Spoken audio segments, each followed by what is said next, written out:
Hello and welcome back to NoBS. Today we return to talking about the Democrats and specifically their national convention that's happening this week.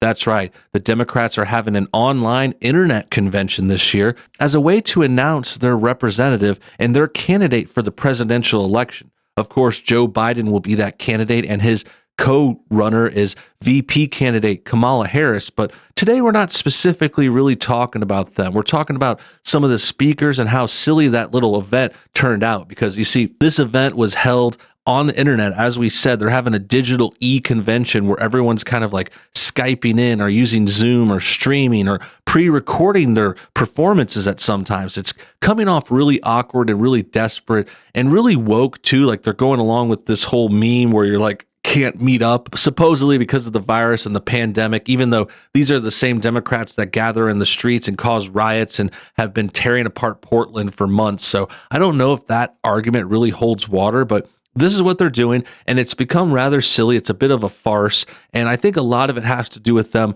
trying to hide Joe Biden, trying to keep him out of the spotlight, and just exposing him in the most specific and tiny ways possible, just like little tidbits, little pre-recorded sessions, no questions, no press conferences, no media, no reporters, no rallies, no convention now either. So today we're talking about that, and specifically we're going to talk about Michelle Obama gave a speech on the first night of this convention. It's going on all week, and the first night a lot of people were talking about Obama's speech, Michelle Obama's speech, not Barack Obama, who I guess is speaking later. Michelle was on opening night, and people were saying it was amazing, but I beg to differ. I don't think her speech was that great. In fact, it was pre-recorded and forced, and it didn't really make Biden look that good, but we'll get to it soon. We're going to talk more about details, and really we're going to get to who actually Michelle Obama has endorsed before, because she's not only endorsed Joe Biden, she's also endorsed some other very terrible characters on the Democratic side. So we're going to get to all that soon. We're going to talk about all the details and more. But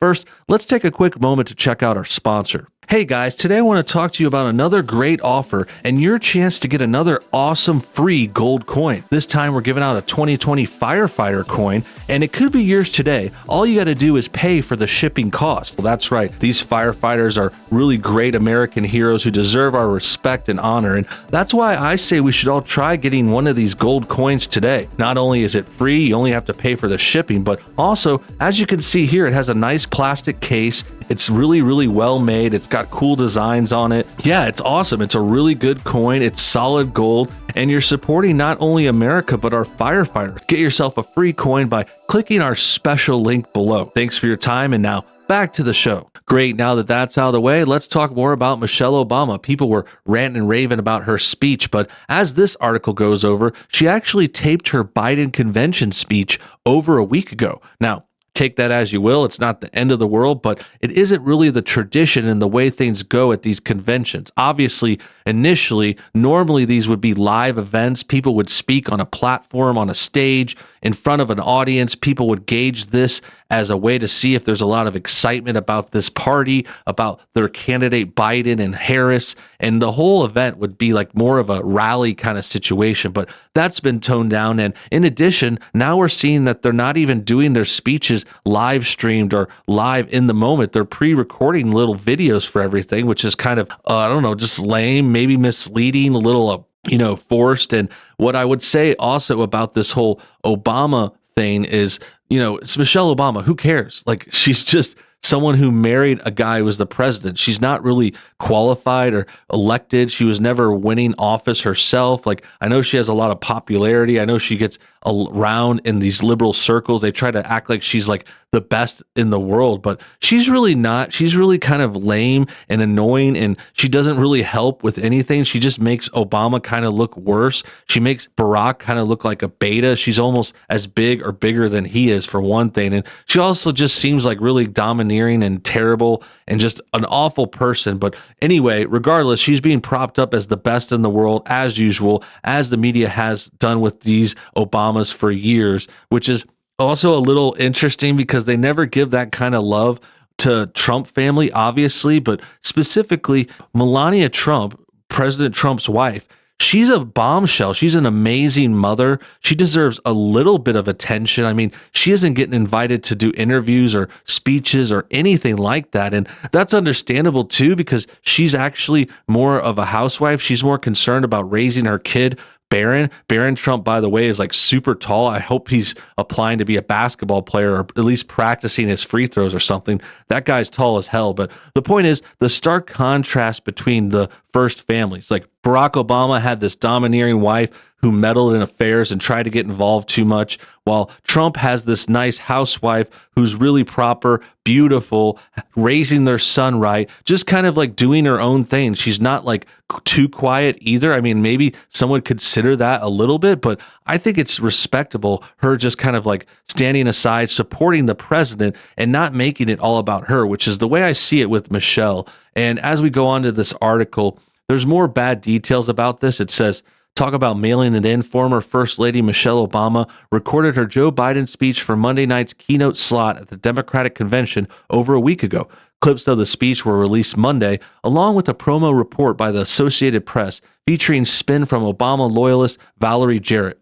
Obama's speech is set to air at the 10 p.m. Eastern hour. So this is before it aired. And after we saw it, it didn't turn out too great. It actually seemed to me like she was trying to justify Biden a lot, like not really promoting him and saying he's great and good for the job, like to be president. It really seemed like, she's like, he's our best choice we have. He's the only person left.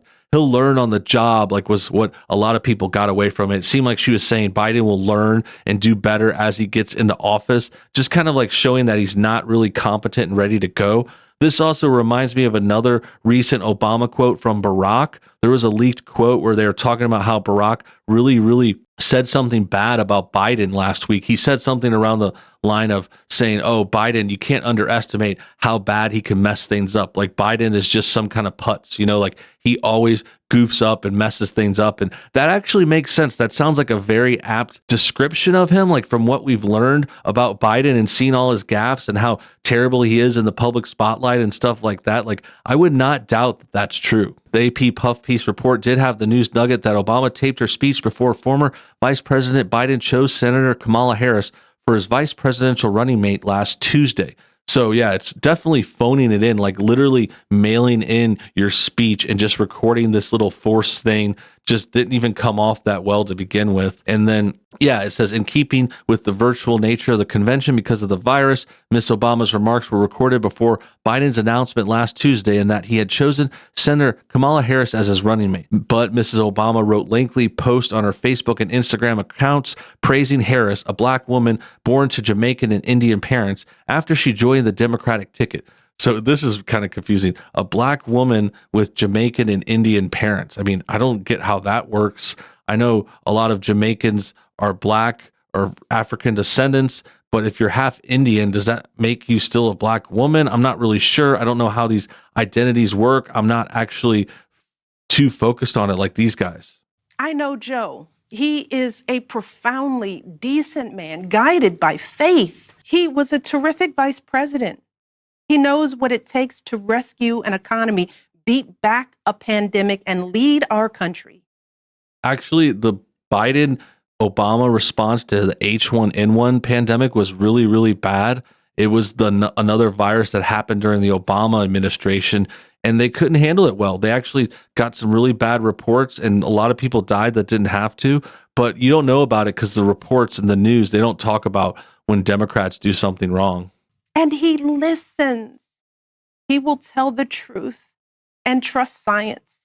He will make smart plans and manage a good team. And he will govern as someone who's lived a life that the rest of us can recognize. He has not lived that life. I mean, Biden is a lifetime politician who's been in politics for 50 years. He's never known a normal life. He's never lived in a normal situation. He's always been in the politics, in the Hollywood, Washington, D.C. area, dealing with these types of people. Like, he is not your normal everyday man. Now, granted, you could say his opponent is similar. I mean, Trump's always been rich. He's always been famous and had a lot going on in his career too. I'm not doubting that, but Trump definitely understands middle America. He definitely knows how to appeal to them and give the people what they want. Like, a Biden person doesn't even get it. Like, he can't even form coherent sentences. And that's why he's got to have these people speak for him and film these terribly forced videos like the Obamas did here, like Michelle Obama, who, by the way, she's really out of touch too. Like, both the Obamas are these like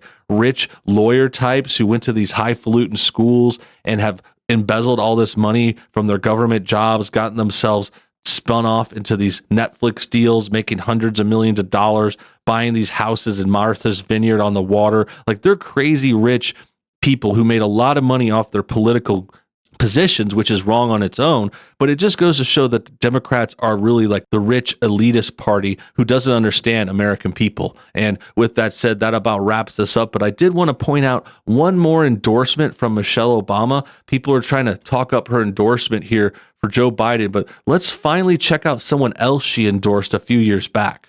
I want to start by thanking Harvey Weinstein for organizing this amazing day. Harvey.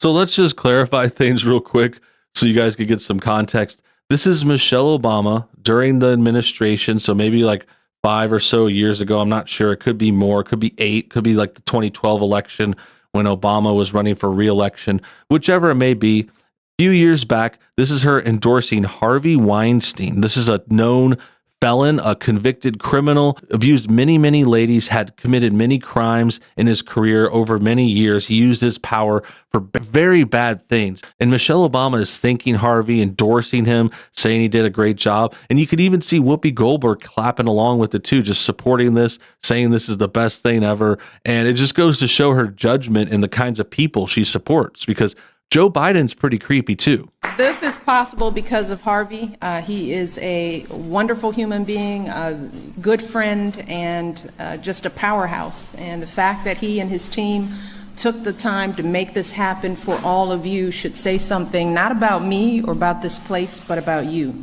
All right, everybody, we are here because of you.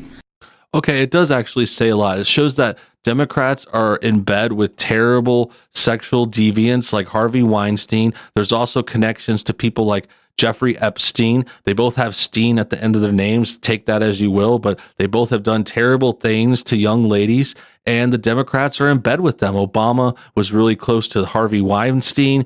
The Clintons were really close to Epstein. We have photo evidence and flight logs showing that Bill Clinton was visiting that island and possibly did bad things with young girls. So that's the story and the legacy we're dealing with. That's the kind of people that Michelle Obama endorses. And I think we should all keep that in mind when we go to vote in November. With that said, that about wraps things up. I hope you guys enjoyed today's video. Make sure you comment your thoughts on everything below. Also hit that like button if you enjoyed what you saw. Subscribe if you're new, and hit the bell for notifications. Until next time, have a great day.